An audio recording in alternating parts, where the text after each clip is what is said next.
Minnesota tonight. Minnesota tonight. Yeah. And tonight, we'll take 10 to talk about why you should attend the upcoming caucuses, a voting procedure named after a Jewish mother's most feared illness. Jonathan, don't you forget to wash your hands, otherwise you'll catch the caucus, you'll die, and then I'll never have grandchildren. Now, when it comes to presidential elections, Minnesota is only one of a handful of states that holds a caucus. Most other states hold primaries, which function a lot like the regular election.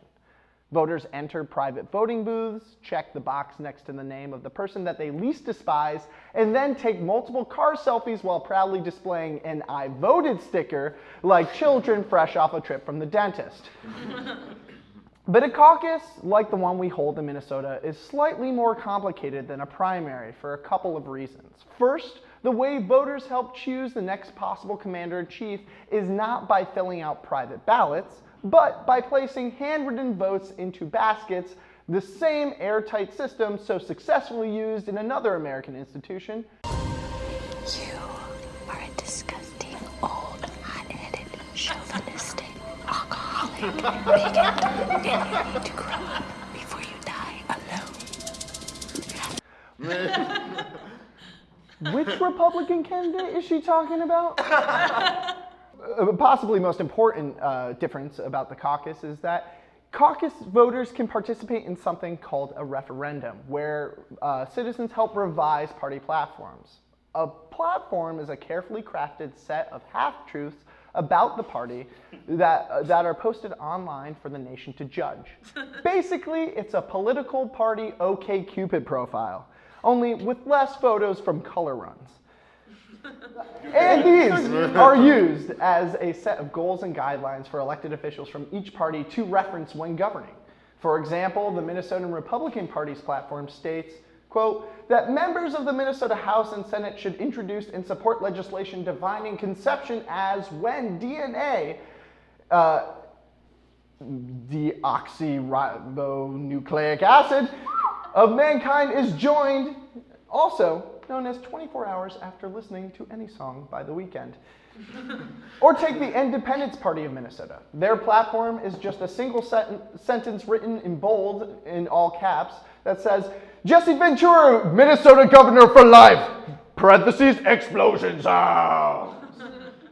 Now, precinct caucuses are the only times regular citizens have the opportunity to edit these documents that guide elected officials. For example, say you want politicians aligned with the DFL to criminalize Mounds bars, the Hawaiian nightmare treat that has ruined children's Halloween halls for generations. During the referendum, you can present the case against the chocolate disaster. Side note, chocolate disaster is actually the name of the all-girl Austrian jazz quartet, and in my opinion, the best all-girl Austrian jazz quartet in the whole game. I mean, they're way better than Coconut Nightmare. Now, if enough people agree with the referendum, it will be assigned to a delegate, and then they will go on to the state and national conventions where it will be considered. And then hopefully, as a party, we'll agree to stop shoving these disgusting coconut-laden abominations at children during Halloween. So if you want to get rid of Mounds bars or something else equally important, say like transgender rights or marijuana legalization or prison reform, you can caucus and speak about these issues, especially because none of those issues are currently addressed by the Minnesota DFL party platform. And while all 4 million Minnesota voters have only 2 parties that they really can choose from, very few people actually participate in caucuses.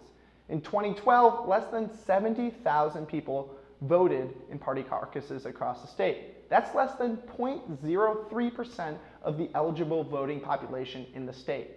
Caucuses were really interesting. Hundreds of people. Those few voters are the ones who choose the platforms that both parties run on during the elections, which is ridiculous. We shouldn't let very few people decide the priorities for the entire state.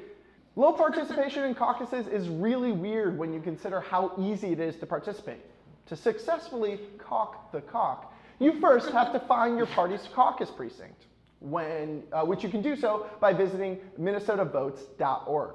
For example, if you're a Democrat in Ramsey County, you can meet at Highland Park Middle School. Or if you're a Republican in Anoka County, you can meet at Lexington City Hall. Or if you're a Libertarian in Big Lake, Minnesota, you can meet at Godfather's Pizza.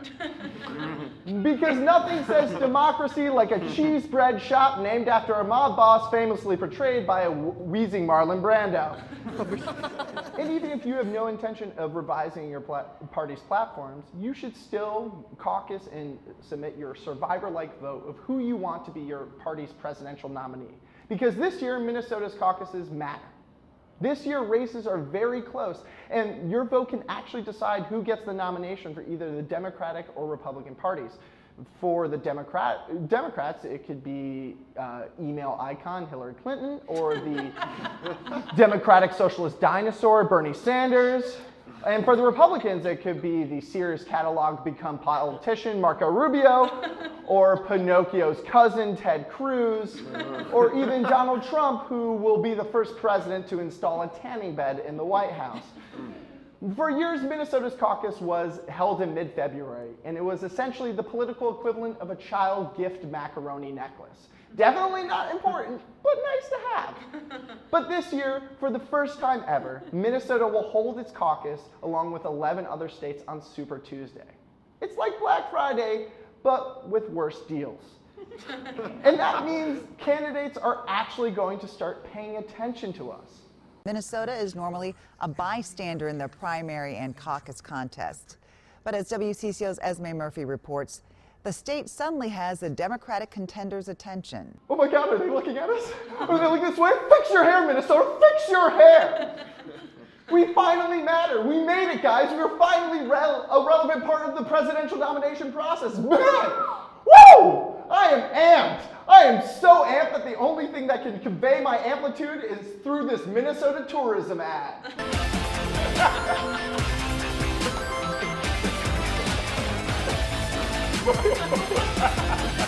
Wait, was that a take? Why is there a take? Wait, are we finally invading Wisconsin? Woo! Let's go! Thank you. You can clap if you want for invasion of Wisconsin. And sure, maybe the candidates never liked us before the change, but if they start to pay attention to us now, they'll start to see that we've always cared. We're really all that. Minnesota! Mike!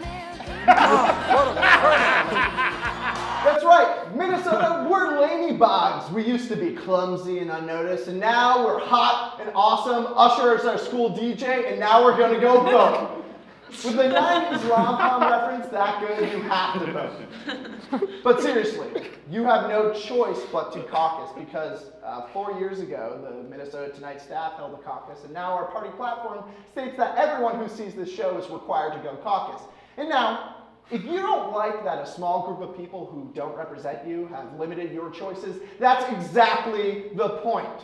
So Minnesota, this caucus, let's bring the ruckus. And if we need a reminder of what the ruckus looks like, it looks a lot like this.